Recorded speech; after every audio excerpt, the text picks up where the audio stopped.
If you're having issues where certain apps can't access the camera on your Android phone, here's a couple of things you can do to fix that. The first thing to check would be the control center. Swipe down from the top right corner and look for these buttons here. If you're on a Pixel or another Android device, this menu will look different. But on Samsung phones like mine, you'll sometimes see a toggle for camera access here. Mine doesn't have that toggle, but if you see one, and if it's grayed out, it means you've blocked every app from accessing the camera. Toggle it on, and it'll usually fix the issue. Like I said, my Samsung phone doesn't have camera access toggle, but I do have a similar toggle for microphone access.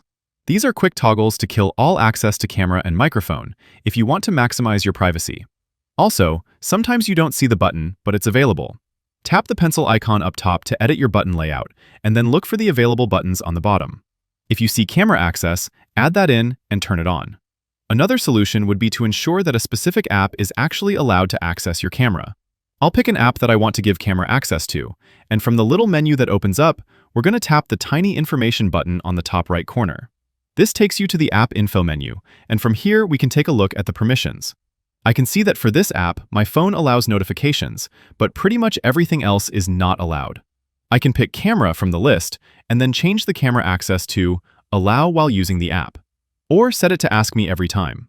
The options can slightly vary depending on the type of app you're using for this. If that still didn't work, there's one more thing we can try. We'll go to Settings and then scroll down to Apps. And from the app page, you're going to tap the three little dots in the top right corner. You'll see an option to Reset App Preferences, and this is sort of a nuclear option if nothing else works. It won't delete any data, but it will reset all your app preferences, including permissions. Basically, it's a fresh start for your phone's security settings, which can often resolve any issues with camera access.